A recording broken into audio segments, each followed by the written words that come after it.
Hello friends, मैं doctor नीलम आपका अपने चैनल स्टडी एंड रिसर्च में स्वागत करती हूँ। फ्रेंड्स, आज से फिर से हम स्टडी शुरू करेंगे 50 एमसीक्यूज़ की और ये प्रैक्टिस सेट सी है। जो लोग न्यू व्यूअर हैं उनको मैं जानकारी देना चाहूँगी कि इसके पहले हमने प्रैक्टिस सेट ए किया था जिसमें हिस्ट्री के एमसीक्यूज़ थे। इसके बाद हमने प्रैक्टिस सेट बी किया जो कि टॉपिक वाइज है, प्रैक्टिस सेट बी के नाम से। इसमें भी हिस्ट्री के एमसीक्यूज़ मिलेंगे। इस समय जो हम स्टडी कर रहे हैं वो कर रहे हैं प्रैक्टिस सेट सी, जिसमें कि हम हिस्ट्री के एमसीक्यूज़ तो कर रहे हैं लेकिन जो टारगेट रखा है वो 50 क्वेश्चंस का रखा है और साथ ही इसमें 25 क्वेश्चंस आपको मैं सॉल्व करने के लिए भी देती हूँ, ताकि इसमें जिनकी जिज्ञासा बनी रहती है, जिनको इंटरेस्ट है सॉल्व करने का, तो वो आप ज़रूर सॉल्व करें और नेक्स्ट डे उसका सोल्यूशन मैं आपको प्रोवाइड कर दे दूँगी। तो फ्राइडे को हमने जो स्टडी की थी उसके सोल्यूशन आज हम उसको देखेंगे। तो चलिए देर ना करते हुए अपने पेपर्स पे चलते हैं। इस तरह का वीडियो पसंद आता है तो लाइक शेयर सब्सक्राइब करें। सब्सक्राइब करने के बाद बेल आइकन की घंटी को जरूर प्रेस कर लें, ताकि इस तरह का वीडियो मैं जब भी अपलोड करूं उसका नोटिफिकेशन आपको आसानी से मिल सके। और आप लोग जो कमेंट करते हैं उसके लिए बहुत बहुत धन्यवाद। आप जो अप्रिशिएट करते हैं उसके लिए भी बहुत बहुत धन्यवाद। तो इसी तरह से आप कमेंट करते रहिए।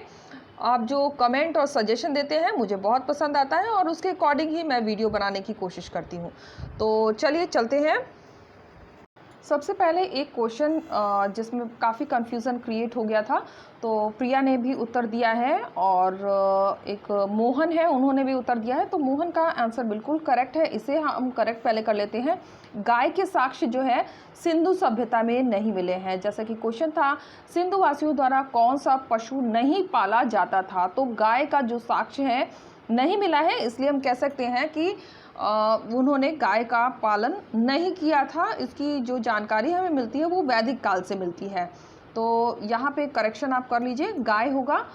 और अब हम चलते हैं अपने क्वेश्चन पेपर पे।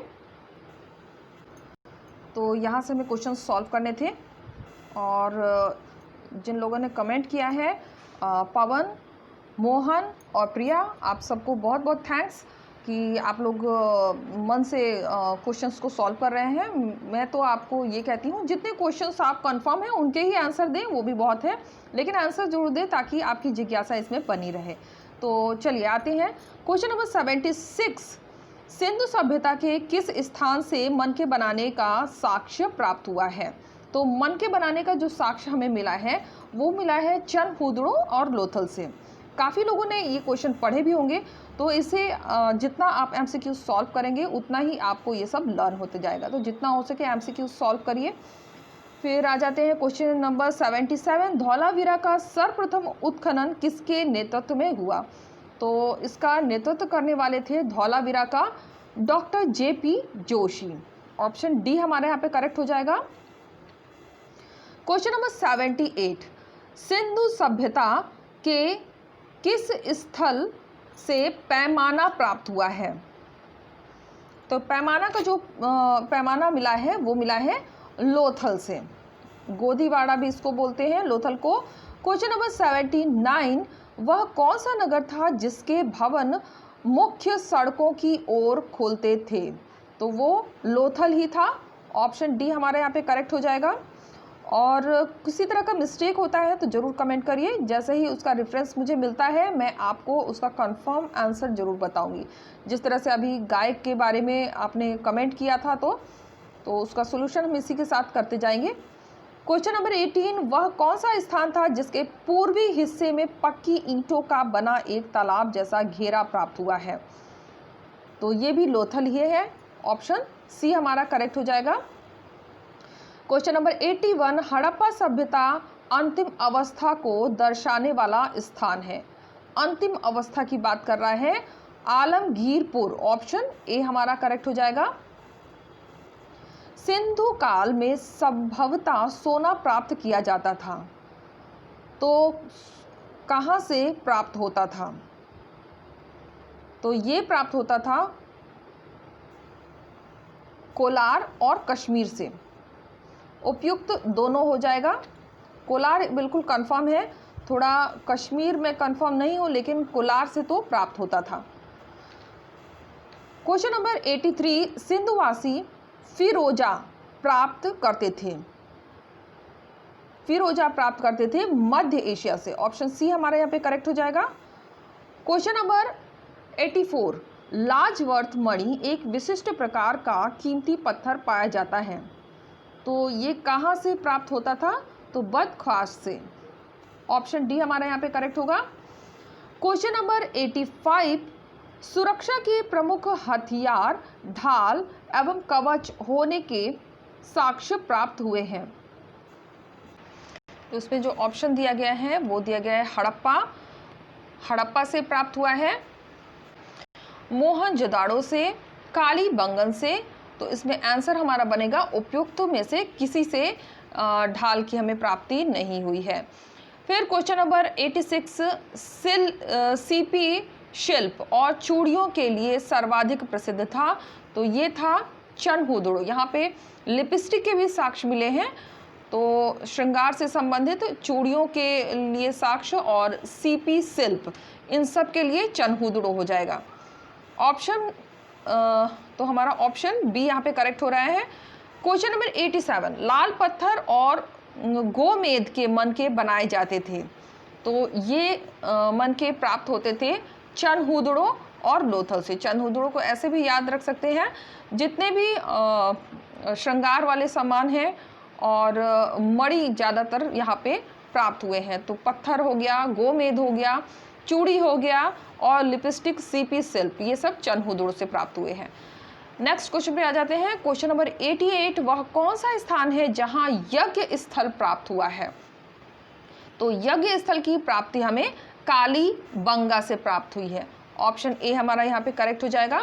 क्वेश्चन नंबर 89, स्तंभ युक्त पार्श्व अथवा पराकोष्ठा वाले 70 मीटर लंबा मंडप जिसका प्रयोग संभवतः सार्वजनिक कार्यों के लिए होता था, प्राप्त हुआ है, तो इसकी प्राप्ति हुई है मोहनजोदाड़ो से। ऑप्शन डी हमारे यहाँ पे करेक्ट हो जाएगा। क्वेश्चन नंबर 90, मिट्टी के बने हुए जहाजों के नमूने प्राप्त हुए हैं, तो जहाजों की जब बात होती है तो लोथल का ही नाम आता है। ऑप्शन बी हमारे यहाँ पे करेक्ट हो जाएगा। क्वेश्चन नंबर 91, सिंधु वासियों में एक कब्र में एक ही व्यक्ति को दफनाए जाने की प्रथा प्रचलित थी, वह कौन सा स्थान था जहां से ऐसे प्रमाण प्राप्त हुए हैं कि एक ही कब्र में एक से अधिक व्यक्तियों को दफनाया गया था? तो ये भी प्रमाण हमें प्राप्त होता है। लोथल में ऐसे कब्र मिले हैं जहां पर एक से ज़्यादा, यानी कि एक यहाँ पे आ जाते हैं, देख लेते हैं। सिंधुवासी में एक कब्र में एक ही व्यक्ति को दफनाए जाने का प्रमाण मिला है, लेकिन लोथल एक ऐसी जगह है जहाँ पर एक से अधिक लोगों को एक ही कब्र में दफनाया गया है, तो इसमें आंसर बन जाता है हमारा लोथल। क्वेश्चन नंबर 92, सिंधुवासी स्लेट का आयात कराते थे, तो स्लेट का आयात कहाँ से होता था? तो गुड़गांव और कांगड़ा। ऑप्शन सी हमारा यहाँ पे करेक्ट होगा। नेक्स्ट क्वेश्चन लेते हैं। क्वेश्चन नंबर 93, निम्नलिखित में से कौन सा कथन सत्य है? यानी करेक्ट क्वेश्चन को हमें चूज करना है। तो ए कहता है सिंधुवासियों को दशमलव प्रणाली का ज्ञान था, करेक्ट है। और बी कहता है सिंधुवासी समुद्री व्यापार में भी संलग्न थे, ये भी करेक्ट होगा। और सी कहता है सिंधुवासी विविध मापों के बाटों का प्रयोग करते थे, तो विभिन्न प्रकार के बाट भी यहाँ से मिले हैं, तो ये भी करेक्ट होगा। तो हमारा जो उत्तर बन जाएगा इसमें वो हो जाएगा उपयुक्त सभी। ऑप्शन डी हमारे यहाँ पे करेक्ट हो जाएगा। क्वेश्चन नंबर 94, सिंधुवासियों की भाषा के विषय में कौन सा तथ्य सही नहीं है, यानी इनकरेक्ट है, उसी को हमें चूज करना है। तो जो इनकरेक्ट हो रहा है वो हो जाएगा ऑप्शन बी, सिंधुवासियों की भाषा को अब पूर्ण रूपेण पढ़ा जा सकता है, ये बिल्कुल इनकरेक्ट है। अभी तक उस वहाँ पे जो लिपि मिली है उसकी भाषा को पढ़ा नहीं जा सका है, तो ये बिल्कुल इनकरेक्ट है। और जो करेक्ट है उसे भी एक बार रीड कर लेते हैं। ए कहता है सिंधुवासियों को लिखने की कला का ज्ञान था, सही बात है, क्योंकि वहाँ पर चित्रात्मक जो लिपि है वो प्राप्त हुई है। फिर सी कहता है सिंधुवासियों की भाषा में लगभग 400 चिन्ह प्राप्त हुए हैं, मतलब उनके जो वर्ण हैं वो 400 प्रकार के हैं, तो हमारे जो क ख ग घ होता है उससे 400 समझिए इतने सारे चिन्ह और वर्ड हैं उसमें। डी है, सिंध वासियों की भाषा दाईं से बाईं ओर लिखी जाती थी, साथ ही कुछ अंश बाईं से दाईं ओर लिखे जाते थे।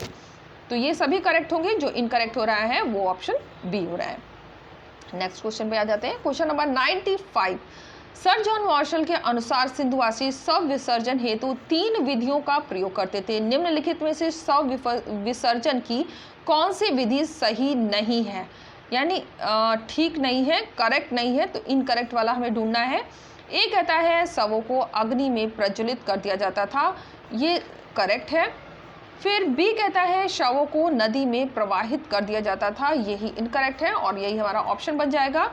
नेक्स्ट कहता है सी शव को पशु पक्षियों को खिला दिया जाता था, ये भी करेक्ट होगा, तो ये भी प्रथा थी यहाँ पे।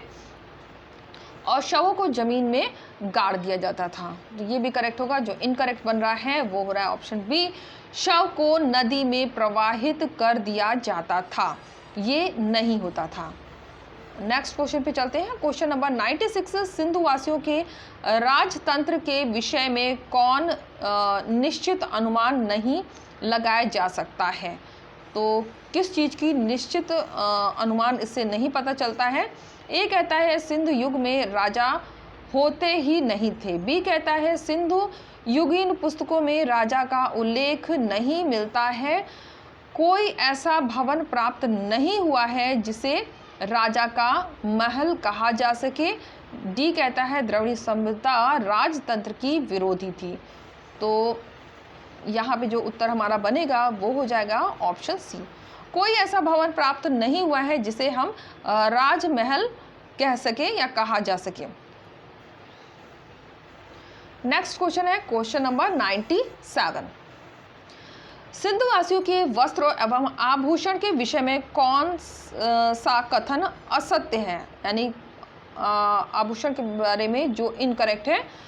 ए कहता है सभी वर्ग के पुरुष और स्त्री पुरुष व स्त्रियां विविध प्रकार के आभूषण धारण करते थे, जिसमें हार, अंगूठी, हाथ की चूड़ियां आदि प्रमुख है। नाक की नथ, कानों की बालियां, पैरों के आभूषण केवल स्त्रियां पहनती थीं। बी कहता है वस्त्रों पर कढ़ाई, छपाई, रंगाई होती थी। तो सी कहता है सामान्य रूप से पुरुष प्रायः 2 वस्त्र तथा स्त्रियां 1 वस्त्र धारण करती थी। तो यही इनकरेक्ट हो रहा है, ऑप्शन सी हमारा इनकरेक्ट है। डी कहता है आभूषण सोने, चांदी, तांबा तथा हड्डियों अन्य बहुमूल्य धातुओं के बने होते थे, ये भी करेक्ट है। क्वेश्चन नंबर 98, सिंधु घाटी के लोग धर्म को मानते थे, इसका अनुमान निम्नलिखित में से किसके द्वारा नहीं लगता है। तो किसके द्वारा नहीं लगता है, धार्मिक स्थल प्राप्त हुए हैं। तो इसमें हमारा जो ऑप्शन बन रहा है वो ऑप्शन ए हो रहा है। बी कहता है पत्थर की मूर्तियां प्राप्त हुई हैं, सही बात है। और फिर सी कहता है मोहरों पर देवताओं की मूर्तियां अंकित हैं। डी कहता है चित्र भी उनकी धार्मिक प्रवृत्ति का उद्योतक है। तो ये सभी सही है। क्वेश्चन नंबर 99, सिंधु घाटी की सभ्यता के काल में नगर निर्माण योजना की कौन सी विशेषता नहीं थी। जो विशेषता नहीं थी, एक कहता है सड़कें सीधी तथा एक दूसरे को समकोण पर काटती थी, इससे समस्त नगर आयतों में विभक्त हो जाता था। फिर बी कहता है मकान अच्छी और पक्की ईंटों के बने थे तथा कुछ चूने तथा कच्ची ईंटों के बने थे। तो ऑप्शन बी हमारा करेक्ट हो जाएगा। क्वेश्चन नंबर 100 और यहाँ पे हमारे 25 क्वेश्चन इसमें कंप्लीट हो जाते हैं। निम्नलिखित में से कौन सा सिंधु घाटी सभ्यता में नहीं मिला है। तो जो नहीं मिला है वो मंदिर, वो नहीं मिला है। निवास हेतु भवन मिले ही हैं, बड़े भवन भी मिले हैं और सार्वजनिक स्नानागार भी प्राप्त हुए हैं। तो मंदिर के कोई भी साक्ष्य सिंधु घाटी सभ्यता में हमें प्राप्त नहीं हुए हैं। तो अब हम चलते हैं जो क्वेश्चंस मैंने आपको फ्राइडे को दिए थे उसका सॉल्व सोल्यूशन देखने के लिए। तो सबसे पहला क्वेश्चन है तो सबसे पहला जो क्वेश्चन आ रहा है वो है अशोक के लेखों तथा उनकी ब्राह्मी लिपि के बारे में सर्वप्रथम किसने रहस्योद्घाटन किया। तो ये रहस्योद्घाटन करने वाले थे जेम्स प्रिंसप। ऑप्शन सी हमारा यहाँ पे करेक्ट हो जाएगा। नेक्स्ट क्वेश्चन देखते हैं। क्वेश्चन नंबर 2, निम्न में से कौन सा शिलालेख जिसकी 1915 में खोज की गई थी और जिसमें इसके लेखक का नाम अशोक प्रियदर्शी दिया गया। तो ये था मस्की अभिलेख। ऑप्शन सी हमारा यहाँ पे करेक्ट हो जाएगा। इसके बाद क्वेश्चन नंबर 3। तो क्वेश्चन नंबर 3 है निम्न में से कौन सा युग्म सुमेलित नहीं है। तो जो सुमेलित नहीं हो रहा है वो हो जाएगा ऑप्शन डी, अशोक का छोटा भाई कुणाल। क्वेश्चन नंबर 4, मौर्यकालीन लौकिक साहित्य स्रोत में सर्वाधिक महत्वपूर्ण स्रोत कौन सा है। तो सर्वाधिक महत्वपूर्ण स्रोत जो है वो हो जाएगा मेगास्थनीज की इंडिका। ऑप्शन डी हमारा यहाँ पे करेक्ट हो जाएगा। फिर नेक्स्ट क्वेश्चन है क्वेश्चन नंबर 5, मौर्य शासक जो अपनी वृद्धावस्था में अपने सिंहासन का परित्याग कर जैन संत भद्रबाहु के साथ दक्षिण चला गया था वह था। तो वह कौन व्यक्ति था। तो ये था चंद्रगुप्त मौर्य और इसने संलेखना विधि के द्वारा अपने प्राणों का त्याग किया था। ऑप्शन ए हमारा यहाँ पे करेक्ट हो जाएगा। क्वेश्चन नंबर 6, यह किसने उल्लेखित किया कि युवा चंद्रगुप्त सिकंदर से पंजाब में प्रत्यक्ष रूप से मिला था। तो यह किसने उल्लेख किया है। तो इसका उल्लेख देने वाले थे ये हो जाएगा option B, Justin. Next question है क्वेश्चन नंबर 7, निम्नलिखित किस भारतीय बौद्ध ग्रंथ में अशोक के व्यक्तित्व के संबंध में वर्णन किया गया है। तो अशोक के संबंध जो वर्णन किया गया है वो हो जाएगा दिव्यावदान। ऑप्शन सी हमारा करेक्ट होगा। नेक्स्ट क्वेश्चन है क्वेश्चन नंबर 8, मौर्यों का कालक्रम किस घटना के साथ संबद्ध है। मौर्यों का कालक्रम किस घटना के साथ संबद्ध है। तो ये संबद्ध होता है बुद्ध की मृत्यु से। ऑप्शन सी हमारा करेक्ट होगा। इसमें एक थोड़ा करेक्शन कर लीजिए, ये हो जाएगा अशोक का राज्याभिषेक वर्ष। ऑप्शन डी हमारा यहाँ पे करेक्ट होगा। क्वेश्चन नंबर 9, मौर्य दरबार में मिस्र के राजा टॉलमी फिलाडेल्फिया का दूत कौन था। तो जो दूत था वो था डायोसिस। ऑप्शन ए करेक्ट होगा। क्वेश्चन नंबर 10, किस जैन ग्रंथ में यह वर्णन है कि चंद्रगुप्त मौर्य ने अपने जीवन के अंतिम दिनों में जैन धर्म अंगीकार कर लिया था। तो जैन धर्म का जो अंगीकार हुआ था वो जो जिसमें इसका वर्णन मिलता है वो हो जाएगा परसिस्ट पर्वण। ऑप्शन सी हमारा यहाँ पे करेक्ट हो जाएगा। नेक्स्ट क्वेश्चन है क्वेश्चन नंबर 11, निम्नलिखित किस संप्रदाय में बिंदुसार की धार्मिक रुचि थी। बिंदुसार की जो धार्मिक रुचि देखी गई है वो आजीवक संप्रदाय। ऑप्शन सी हमारा यहाँ पे करेक्ट होगा। क्वेश्चन नंबर 12, निम्नलिखित किस शिलालेख में अशोक के लिए मगध का प्रियदर्शी राजा मगध शब्द का प्रयोग किया गया है। तो प्रियदर्शी राजा मगध शब्द का जो प्रयोग हमें मिलता है वो मिलता है भाब्रू शिलालेख में। ऑप्शन सी हमारा करेक्ट हो जाएगा। क्वेश्चन नंबर 13, कलिंग युद्ध के परिणामों में क्या असत्य है। यानी इनकरेक्ट जो है उसी को हमें चूज करना है। तो जो इनकरेक्ट असत्य हो रहा है वो हो जाएगा ऑप्शन डी। सारे ऑप्शन एक बार देख लेते हैं। ये कहता है युद्धरत सैनिक एवं अयुद्धरत नागरिक लोगों के हताहत की संख्या लगभग 4 लाख थी। सही है। फिर बी कहता है युद्ध में नृशंस परिणामों से अशोक के व्यक्तित्व और सार्वजनिक नीतियों में क्रांतिकारी परिवर्तन हुआ, ये भी करेक्ट है। और सी कहता है कलिंग युद्ध के बाद उसने कोई युद्ध नहीं किया, ये भी करेक्ट है। डी कहता है मौर्य सेना में कटौती कर दी गई, यहाँ पे ये गलत है, तो ऑप्शन डी हमारा यहाँ पे करेक्ट हो जाएगा। क्वेश्चन नंबर 14, अशोक की धम्म नीति का मूल मंत्र या सिद्धांत था। तो मूल मंत्र और सिद्धांत जो था वो देख लेते हैं यहाँ पे ऑप्शन। सबसे पहले ए कहता है सामाजिक और नैतिक अवधारणा, बी कहता है आध्यात्मिक और धार्मिक अवधारणा, सी कहता है सामाजिक एकता का प्रयास और डी कहता है सामाजिक धार्मिक समस्याओं के प्रति लौकिक दृष्टिकोण। तो हमारा जो ऑप्शन यहाँ पे बन जाएगा वो हो जाएगा option A, sorry option A नहीं होगा, डी होगा। सामाजिक धार्मिक समस्याओं के प्रति लौकिक दृष्टिकोण, उसका दृष्टिकोण युद्ध के प्रति बदल गया था। क्वेश्चन नंबर 16, अशोक के राज्याभिषेक के कितने वर्ष उपरांत कलिंग युद्ध हुआ। तो राज्याभिषेक के बाद की बात कर रहा है, कितने वर्षों बाद हुआ था, तो ये हुआ था 8वें वर्ष, ऑप्शन सी हमारे यहाँ पे करेक्ट हो जाएगा। नेक्स्ट क्वेश्चन है क्वेश्चन नंबर 17, अशोक द्वारा बौद्ध धर्म अंगीकार करने के संबंध में निम्नलिखित किस कथन को सामान्यतः सत्य माना जाता है। तो कौन सा कथन है जो इसमें सत्य है, तो इसमें जो हमारा सत्य हो रहा है वो हो जाएगा ऑप्शन सी, उसके द्वारा बौद्ध धर्म अंगीकार करना एक क्रमिक प्रक्रिया थी।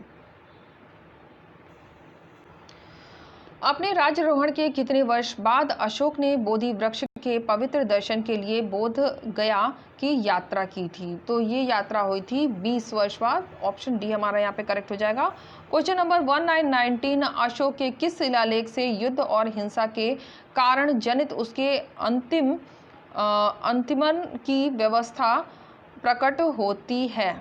तो यह व्यवस्था प्रकट होती है धौली और जौगढ़ से, ऑप्शन ए हमारे यहाँ पे करेक्ट हो जाएगा।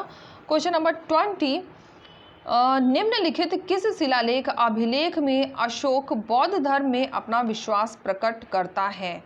बौद्ध धर्म में विश्वास प्रकट किया है, तो ये प्रकट हुआ है भाब्रू, जहाँ प्रियदर्शी का भी अभिलेख नाम से इसमें उल्लेख मिलता है हमें। फिर क्वेश्चन नंबर 21 है, निम्नलिखित किस बृहद शिलालेख में अशोक पहली बार धम्म महामात्र नामक अधिकारी का उल्लेख करता है। धम्म महामात्र का उल्लेख मिलता है, ये मिलता है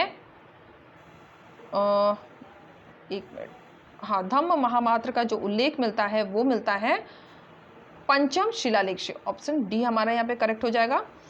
क्वेश्चन नंबर 22, निम्नलिखित किस अभिलेख में यह घोषणा की गई कि सभी मनुष्य मेरी संतान की भांति हैं। तो अभिलेख से रिलेटेड काफ़ी क्वेश्चंस इसमें इंक्लूड हो गए हैं, तो इसमें हो जाएगा सभी संतान है मेरी, तो ऐसा उल्लेख मिलता है प्रथम, ऑप्शन सी होगा, प्रथम पृथक कलिंग शिलालेख में, ऑप्शन सी यहाँ पे हमारा करेक्ट हो जाएगा। क्वेश्चन नंबर 23, मौर्य शासनकाल का स्वरूप क्या था। तो मौर्य शासन का जो स्वरूप माना जाता है वो था उदार या कल्याणकारी निरंकुशवाद, ऑप्शन सी हमारा यहाँ पे करेक्ट हो जाएगा। क्वेश्चन नंबर 24, केंद्र सरकार के किस अधिकारी के पास राजकीय आय या राजस्व नियंत्रण का भार होता था। तो ये होता था सन्निधाता, ऑप्शन ए हमारे यहाँ पे करेक्ट होगा। क्वेश्चन नंबर 25, मौर्य शासन का वित्तीय वर्ष किस मास से प्रारंभ होता था। तो वित्तीय वर्ष का जो प्रारंभ होता है वो हो जाएगा जुलाई यानी आषाढ़ से, ऑप्शन बी हमारा यहाँ पे करेक्ट होगा। और यहाँ से आपको क्वेश्चन सॉल्व करना है, यहाँ से मैं क्वेश्चन रीड करूँगी जिसे आप सॉल्व करेंगे। क्वेश्चन नंबर 26, मौर्यों के प्रशासनिक अधिकारी को किस सामान्य नाम से पुकारा जाता था। नेक्स्ट क्वेश्चन है, 5 प्रमुख मौर्य प्रांतों को उनकी राजधानियों के साथ सम्मिलित कीजिए। तो यहाँ पे एक तरफ राजधानियाँ दी गई हैं और एक तरफ प्रांत दिया गया है और इन्हें आपस में सम्मिलित करना है, और यहाँ पर इसका कोड दिया गया है, इसमें से आपको चूज करना है। आप वीडियो पॉज करके इसे ध्यान से देख सकते हैं। नेक्स्ट क्वेश्चन है क्वेश्चन नंबर 28, कथन और कारण का क्वेश्चन है। कथन कहता है ब्राह्मण ग्रंथ चंद्रगुप्त मौर्य को शूद्र अथवा निम्न कुल का लिखते हैं। कारण दे रहे हैं बौद्ध तथा जैन ग्रंथ चंद्रगुप्त मौर्य को क्षत्रिय लिखते हैं। तो इसमें से क्या उत्तर होगा? Question number 29। तो नेक्स्ट क्वेश्चन है क्वेश्चन नंबर 29, जनपद स्तर पर मौर्य अधिकारियों का सही अवरोही क्रम क्या है? तो जो अवरोही क्रम है उसी को इसमें चूज करना है। नेक्स्ट क्वेश्चन है मौर्य काल में अधिकांश कृषक किस वर्ण से संबंधित थे? तो मौर्य काल में अधिकांश कृषक की बात कर रहा है, कृषक किस वर्ण से संबंधित थे। फिर आता है मौर्य काल में विष्ट शब्द का उद्बोधक, यानी विष्ट शब्द का अर्थ किससे लिया जाता है? क्वेश्चन नंबर 32, अशोक के निम्नलिखित किस शिलालेख में कराधान का विशेष उल्लेख हुआ है? तो कौन सा शिलालेख है जिसमें करों का उल्लेख है, कराधान का उल्लेख है? फिर मौर्य काल में शिक्षा का सर्वाधिक प्रसिद्ध केंद्र कौन सा है? इसमें तक्षशिला होगा। फिर आगे आ जाते हैं क्वेश्चन नंबर 34, मौर्य काल में कौन सा आंतरिक व्यापारिक मार्ग सर्वाधिक महत्वपूर्ण माना जाता है? नेक्स्ट क्वेश्चन, मौर्य काल की उत्कृष्ट कृति थी, तो उत्कृष्ट कृति कौन सी थी? क्वेश्चन नंबर 36, मुद्रा का प्रयोग किस प्रयोजन के लिए नहीं किया जाता था? नेक्स्ट क्वेश्चन है क्वेश्चन नंबर 37, मौर्य काल में सिक्कों को ढालने हेतु किस धातु का प्रयोग होता था? यहाँ पर धातुएं दी गई हैं। फिर क्वेश्चन नंबर 38, अशोक द्वारा निर्मित और आजीवक संप्रदाय को दान में प्रदान की गई गुफा थी? तो ये नेट में आया हुआ क्वेश्चन है, ध्यान रखिएगा। तो कौन सी गुफा थी? और क्वेश्चन नंबर 39, अशोक के स्तंभों में एक सर्वाधिक सौष्ठवपूर्ण एवं भव्य स्तंभ कहाँ से प्राप्त हुआ है? क्वेश्चन नंबर 40, सारनाथ से प्राप्त अशोक के स्तंभों पर कौन सा पशु उत्कीर्ण नहीं है? फिर अशोक के स्तंभों की उल्लेखनीय विशेषता है, तो उल्लेखनीय क्या विशेषता है? फिर क्वेश्चन नंबर 42, शिलालेख में उल्लेखित अशोक का एकमात्र पुत्र कौन सा है?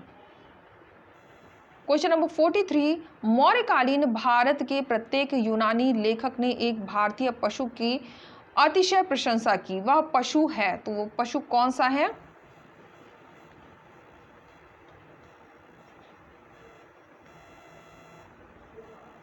क्वेश्चन नंबर 44, मौर्यकालीन प्रधान सिक्का जिसे रुप्य रूप भी कहते हैं वस्तुतः था, तो वो कौन सा था? क्वेश्चन नंबर 45, मौर्य साम्राज्य के पतन का कारण अशोक की धार्मिक नीतियां तथा ब्राह्मण विरोधी नीति थी, यह कथन किस इतिहासकार का है? क्वेश्चन नंबर 46, अशोक ने अपने शिलालेखों में अपने समकालीन दक्षिण के 5 स्वतंत्र राज्यों का उल्लेख किया है, जो थे, तो वो कौन से स्वतंत्र राज्य थे? क्वेश्चन नंबर 47, अंतिम मौर्य शासक था, तो अंतिम मौर्य शासक कौन सा था? क्वेश्चन नंबर 48, अंतिम मौर्य शासक की हत्या करने वाला मौर्य सेनापति था, तो कौन मौर्य सेनापति था जिसने अंतिम मौर्य शासक की हत्या कर दी थी? कश्मीर में श्रीनगर नामक नगर की स्थापना की थी, तो कश्मीर में श्रीनगर की स्थापना किसने की थी? ये भी नेट का आया हुआ क्वेश्चन है। अगर आपने ओल्ड पेपर की स्टडी नहीं की है तो आप डिस्क्रिप्शन बॉक्स में जाए, वहाँ पर old paper NTA UGC net old paper के नाम से प्लेलिस्ट क्रिएट किया हुआ है, और मैंने पेपर्स को डिवाइड करके अपलोड किया है। प्राचीन इतिहास के अलग क्वेश्चन हैं, मिडविल के अलग मिलेंगे और मॉडर्न के आपको अलग मिलेंगे, तो प्लेलिस्ट में जाकर आप कंप्लीट पेपर देख सकते हैं।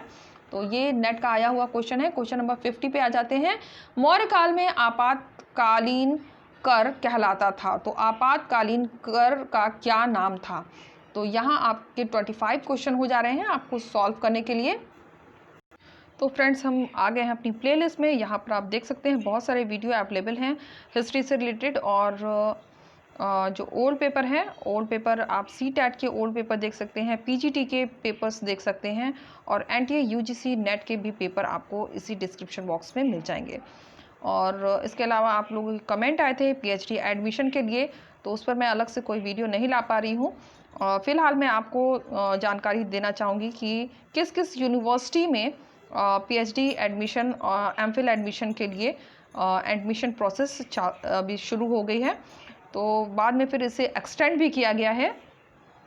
इलाहाबाद यूनिवर्सिटी, इसमें PhD के लिए आप एंट्रेंस एग्ज़ाम फॉर्म फिलअप हो रहे हैं, आप फिलअप कर सकते हैं। अगस्त तक इसकी डेट एक्सटेंड की गई है। इसके अलावा महात्मा गांधी केंद्रीय विश्वविद्यालय जो बिहार में है, वहाँ पर भी PhD के लिए एंट्रेंस एग्ज़ाम के लिए प्रोसेस चालू हो गया है। इसके अलावा डॉक्टर भीमराव अंबेडकर लखनऊ विश्वविद्यालय, और फिर वीर बहादुर सिंह पूर्वांचल यूनिवर्सिटी में, और मद्रास यूनिवर्सिटी और पांडिचेरी यूनिवर्सिटी। तो ये 5-6 जगह हैं जहाँ पर एडमिशन नहीं, एंट्रेंस एग्ज़ाम के लिए आप अप्लाई कर सकते हैं। उसके बाद एंट्रेंस एग्ज़ाम देने के बाद आप PhD का अपना प्रोसीजर स्टार्ट कर सकते हैं। तो इस साइट को खोल के आप ज़रूर देख लें कि आपका विषय इसमें है कि नहीं। आप लोग का कमेंट आया था इस पर, इसकी वजह से ही मैंने ये सूचना आपको प्रोवाइड की है, और अलग से मैं वीडियो अगर समय मिलेगा तो आपको प्रोवाइड करूँगी। तो okay friends, take care and bye bye.